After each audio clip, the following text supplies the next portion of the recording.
Hello everyone and welcome back to anybody can learn GK. आज हम लोग इस वीडियो में डिस्कस करेंगे जो भी टोक्यो ओलंपिक 2020 के अंदर जितने भी कंप्लीट जीके फैक्ट्स बनते हैं जो कि एग्ज़ाम में पूछे जा सकते हैं। और नॉर्मली जब भी ओलंपिक्स होता है तो अपकमिंग 3 से पूछा ही पूछा जाएगा, यानी कि 3 या 4 महीने तक तो इसके अंदर जीके के क्वेश्चन पूछने के चांसेस रहेंगे ही। और ये टोक्यो 2020 ही है, 21 नहीं है, क्योंकि ये कोविड करके जो था थोड़ा सा एक्सटेंड हो गया था, पोस्टपोन हो गया था, हुआ 2021 में है, लेकिन ये जो है बोला टोक्यो 2020 ही जाएगा। तो सबसे पहले बात करते हैं हम लोग कि मेडल टैली में इंडिया का क्या स्थान रहा, या फिर फर्स्ट कौन रहा, सेकंड कौन रहा। तो ये भी हम एक बार नज़र मार लेते हैं सबसे पहले। तो सबसे पहले अगर मैं बात करूँ, फर्स्ट रैंक जो रहा ओलंपिक्स के अंदर टोक्यो 2020 में, वो रहा यूनाइटेड स्टेट्स का, यानी कि अमेरिका का, जिसने 39 गोल्ड जीते, 41 सिल्वर एंड 33 ब्रॉन्ज, यानी कि टोटल 113 मेडल जीते। फिर बात आती है चाइना की, 38 gold, 32 silver and 18 bronze, 88 medals. फिर है जापान, 27 गोल्ड के साथ 58 टोटल मेडल जीते। और चौथे नंबर पे है ग्रेट ब्रिटेन। अमूमन आपको देखने को मिलेगा ना, 3 से 4 जो कंट्रीज़ हैं यही ऑलमोस्ट जो हैं ऊपर नीचे रहती हैं। और अगर मैं इंडिया की बात करूँ, इंडिया की रैंक काफ़ी ज़्यादा बेटर है पहले के साल से। तो इंडिया की रैंक है जी 48th, और इंडिया के टोटल मेडल हैं 7, यानी कि 1 2 4 याद करना भी इजी है,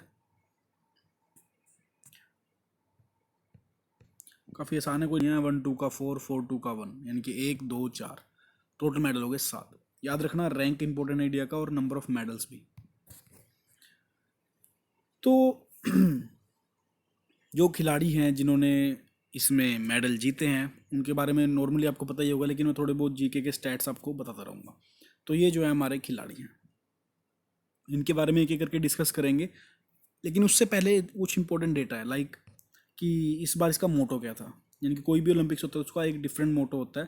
तो टोक्यो 2020 का मोटो था यूनाइटेड बाय इमोशन। अब हम बात कर लेते हैं मैस्कट के बारे में। कभी भी कोई गेम होंगी तो उसका मैस्केट जरूर होगा। मैस्केट दैट मीन्स जब किसी विनिंग एथलीट को मेडल दिया जाता है तो साथ में एक टेडी बियर काइंड ऑफ चीज़ भी दी जाती है। तो इस बार जो था वो दिया गया था मेराइटोवा। हाँ, प्रोनाउंसिएशन ऊपर नीचे हो सकती है, लेकिन इसकी जो है स्पेलिंग यही है। तो अब मैंने आपको मोटो भी बता दिया है और मैस्कट भी बता दिया है। अब बात करते हैं सेरेमनीज जो होती हैं, ओपनिंग सेरेमनी और क्लोज सेरेमनी। उसके अंदर जो इंडिया का कंटिजेंट है उसकी जो फ्लैग बेरर है वो कौन होता है, ये भी पूछते हैं, और क्लोजिंग सेरेमनी के अंदर भी। तो जो ओपनिंग सेरेमनी थी उसके अंदर MC मैरी कॉम एंड हमारे हॉकी टीम के कैप्टन मनप्रीत सिंह, ये थे फ्लैग बेरर। यानी कि अब की बार क्या किया गया था, 2 फ्लैग बेरर रखे गए थे ओपनिंग सेरेमनी में, 1 मेल एंड 1 फीमेल। किसके लिए? जेंडर पैरिटी के लिए।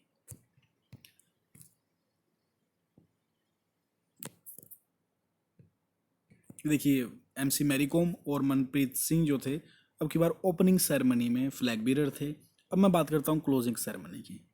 तो क्लोजिंग सेरेमनी के अंदर जो फ्लैग बीरर थे वो थे बजरंग पूनिया, जिन्होंने रेसलिंग के अंदर ब्रॉन्ज मेडल जीता। क्योंकि अब की बार इंडिया ने 7 मेडल जीते हैं और बजरंग पूनिया का मेडल भी उसमें से एक था, तो फ्लैग बीरर ये थे। चलो, ये तो हो गया कुछ स्टैट। अब हम बात कर लेते हैं हमारे सभी ओलंपियंस के बारे में जिन्होंने मेडल जीता है। तो सबसे पहले मैं गोल्डन बॉय से बात करूंगा, वो है नीरज चोपड़ा। क्योंकि आपको पता ही है वो भाला फेंकते हैं, यानी कि जेवलिन थ्रो के अंदर गोल्ड मिला है उन्हें।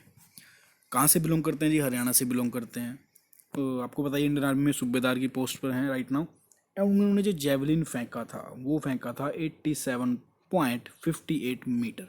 याद रखना, ये डायरेक्ट क्वेश्चन पूछा जाएगा। और अगर मैं उस लिस्ट की बात करूं तो सेकंड जो आए वो चेक रिपब्लिक के थे, थर्ड भी चेक रिपब्लिक के थे।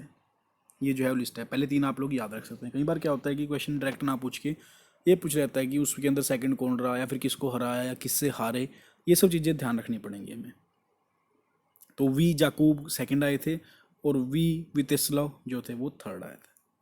हालांकि जर्मनी के वेबर जूलियन से काफ़ी ज़्यादा उम्मीद रखी जा रही थी, हालांकि वो इसमें फोर्थ है। और नेक्स्ट पे जाने से पहले भी अगर आप पहली बार है तो सब्सक्राइब कर लीजिएगा। PDF आपको एज़ यूजुअल टेलीग्राम पे मिलेगी, लिंक डिस्क्रिप्शन में डाल दिया। आपकी कोई क्वेरी है तो मुझे फेसबुक और इंस्टाग्राम पे फॉलो करके पूछ सकते हैं, इनके लिंक भी आपको डिस्क्रिप्शन में ही मिलेंगे। तो फटाफट से जाके फॉलो कीजिए। नेक्स्ट बात करते हैं मीराबाई चानू जी के बारे में। ये मणिपुर से हैं, ये डिटेल में इसलिए लिख रहा हूँ, कई बार ना लाइक ग्रुप डी के या ग्रुप सी में जो क्लर्क के एग्जाम है वहाँ पे डायरेक्ट पूछ लिया जाता है कि ये प्लेयर या तो कौन सा गेम खेलता है या फिर कहाँ से बिलोंग करता है, तो इसलिए मैं ये चीज़ जरूर ऐड कर रहा हूँ। अब बात करते हैं कि कौन सी कैटेगरी के अंदर इन्होंने वेट लिफ्टिंग में सिल्वर मेडल जीता। वो जीता 49। तो 49 केजी कैटेगरी में वेट लिफ्टिंग में इनको सिल्वर मिला। तो गोल्ड किसको मिला? वो मिला चाइना की हाउ जिव को। ये भी ध्यान रखिएगा आप लोग। और इससे साथ साथ एक चीज़ और बताना चाहूँगा कि जब 2000 के अंदर सिडनी ओलंपिक्स हो रहे थे तो वेट लिफ्टिंग के अंदर इंडिया के अंदर पहले भी मेडल आ चुका है। वो कौन लेके आई थी? कर्नम मल्लेश्वरी, जो कि आया था ब्रॉन्ज। यानी इनके बार थोड़ा सा हमें एक पायदान आगे गए हैं कि सिल्वर मिला है। तो इससे पहले भी हमें वेट लिफ्टिंग के अंदर ब्रॉन्ज मिल चुका है।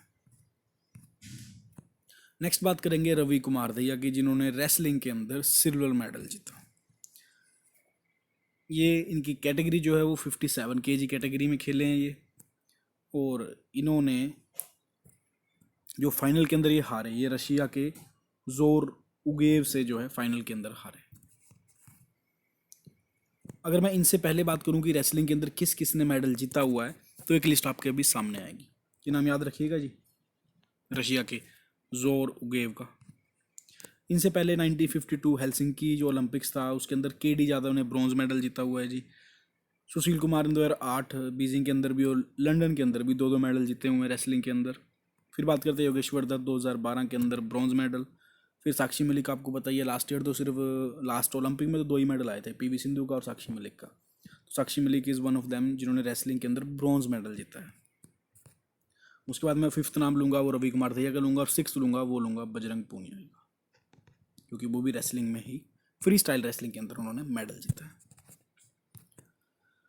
नेक्स्ट बात करते हैं जी, ये हमारे इंडियन फीमेल बॉक्सर हैं, नाम है इनका लवलीना बोरेगन।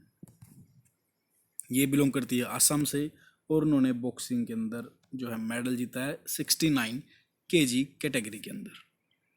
आपको पता ही है इन्होंने भी ब्रॉन्ज मेडल जीता है जी। और इनसे पहले 2008 के अंदर विजेंद्र सिंह ब्रॉन्ज मेडल जीत चुके हैं, और 12 के अंदर मैरी कॉम भी बॉक्सिंग के अंदर ब्रॉन्ज मेडल जीत चुकी हैं। ये लिस्ट में साथ में इसलिए भी ला रहा हूँ ताकि हो सकता है कि कुछ और क्वेश्चन ना पूछ लें कि इससे पहले भी कौन मेडल लेके आया है, तो वो भी हमें पता होना चाहिए। ये भी आपको पता ही है जिनके बारे में, तो पुरुषला वेंकैया सिंधु यानी कि पीवी सिंधु, जिन्होंने लास्ट ईयर तो लास्ट जो ओलंपिक हुए थे उसमें तो सिल्वर जीता था। अब की बार उम्मीद तो गोल्ड की थी, लेकिन अब की बार इनको जो था ब्रॉन्ज मेडल मिला, और उन्होंने ब्रॉन्ज मेडल के अंदर चाइना की ही बिंगाजोए को हराया। अब लास्ट में बात करते हैं पूनिया जी के बारे में, बजरंग पूनिया। ये 65 की कैटेगरी के अंदर फ्री स्टाइल रेसलर हैं जिन्होंने अब की बार ब्रॉन्ज मेडल जीता, और यही जो थे क्लोजिंग सेरेमनी के अंदर फ्लैग बियरर थे। अब हम बात करते हैं हमारी हॉकी टीम के बारे में, जिन्होंने और सालों के मुकाबले अब की बार बहुत अच्छा प्रदर्शन किया, चाहे मैं वुमेंस की बात करूं या मेंस की बात करूं। हालांकि मेंस जो थे ब्रॉन्ज मेडल लेने में हासिल मतलब कामयाब हुए, वुमेंस नहीं रही। वुमेंस से भी काफ़ी अच्छा मैच हुआ था, तो उनके स्टैट्स भी हम लोग एक बार देख लेते हैं। इंडिया ने ब्रॉन्ज मेडल का जो मैच था उसमें जर्मनी को 5-4 से हराया। काफ़ी इंटरेस्टिंग मैच था ये। मैच तो पूरा लाइव ही देखा था मैंने, काफ़ी इंटरेस्टिंग था ये, क्योंकि लास्ट मैच तक पेनल्टी कॉर्नर मिला हुआ था। तो इससे पहले हम 90-80 में जीते थे जी, तो उसके बाद हम जाकर अब जीते हैं, इसलिए बोल रहे हैं कि 41 ईयर का जो था ये एक गैप था। चलो ये तो बात कर ली मैंने ब्रॉन्ज मेडल की। अब फर्स्ट कौन आया, सेकंड कौन आया, इनके गोल्ड मेडल किसको मिला? तो फाइनल जो हुआ था वो ऑस्ट्रेलिया और बेल्जियम के बीच में हुआ था। तो एल का मतलब ये हारे हैं, डब्ल्यू का मतलब ये लोग जीते हैं, यानी कि बेल्जियम को इसमें गोल्ड मेडल मिला और ऑस्ट्रेलिया को इसमें सिल्वर मेडल, और ब्रॉन्ज मेडल मिला इंडिया को। कई बार हमारे कैप्टन और कोच का नाम भी पूछा जा सकता है, तो कैप्टन आपको पता ही है मनप्रीत सिंह है, जो कि यहाँ पे हैं। और अगर एक गोलकीपर का नाम पूछा जा सकता है तो PR श्रीजेश है। ये नाम भी इंपॉर्टेंट है, PR श्रीजेश। इन्होंने भी काफ़ी अच्छी गोलकीपिंग की थी। और कोच जो है वो है हमारे ग्राहम रीड। अब हम बात कर लेते हैं फीमेल हॉकी के बारे में, क्योंकि फीमेल हॉकी का जो था स्थान रहा है वो 4th प्लेस पे रहा है। कैप्टन आपको पता ही है हमारे जो है रानी रामपाल हैं, और जो कोच हैं वो हैं जीरोइड मैन। उसके बाद गोल्ड मेडल जो मिला है वो वुमेंस हॉकी के अंदर वो नेदरलैंड को मिला है, सिल्वर मिला है अर्जेंटीना को, और ब्रॉन्ज मिला है ग्रेट ब्रिटेन को। और 4th नंबर पर रहा है हमारी इंडियन वुमेंस हॉकी टीम। इसके अलावा एक एथलीट की बात हम और करेंगे जो कि पदक से बिल्कुल ही नामात्र पॉइंटों से चूक गए। मैं बात कर रहा हूँ अदिति अशोक जी के बारे में। ये जो है हमारी गोल्फ खेलती है, इनके बारे में पक्का पूछा है एग्जाम में कि अदिति अशोक जो है कौन से स्पोर्ट से बिलोंग करती हैं, तो एक गोल्फ से बिलोंग करते हैं और बेंगलोर कर्नाटका से हैं। और समर ओलंपिक यानी कि अभी जो चल रहे हैं समर ओलंपिक चल रहे हैं, तो 2020 के मतलब हो चुके हैं कंप्लीट, आपको पता ही है। इनकी अगर मैं ओलंपिक की बात कर रहा हूँ तो मैं इन शॉर्ट समर ओलंपिक के बारे में ही बात कर रहा हूँ। इंडिया को इन्होंने रिप्रेजेंट किया और चौथे स्थान पर ये रही। हल्का सा पॉइंट का अगर फ़र्क ना होता तो एक मेडल और आता इंडिया का इसके अंदर। तो ये कुछ हमारा जीके के फैक्ट्स थे जो कि एग्ज़ाम में पूछे जाने के पूरे पूरे चांसेस हैं। ये तो अब तक जब तक नेक्स्ट समर ओलंपिक नहीं होगा तब तक भी पूछे जा सकते हैं। आई होप आप सबने इंपॉर्टेंट पॉइंट जो थे वो नोट कर लिए होंगे। और अगर आपको इस वीडियो से फ़ायदा हुआ है तो आप लोग इस वीडियो को लाइक जरूर कीजिएगा और शेयर भी कीजिएगा ताकि ये वीडियो ज़्यादा से ज़्यादा लोगों तक पहुँच पाए। और नेक्स्ट हम जो है जल्द ही मिलेंगे। एक टॉपिक में सर्च कर रहा हूँ कि उसके ऊपर वीडियो बनाई जाए जल्द से जल्द। तो thank you, thanks for watching. जय हिंद, जय भारत।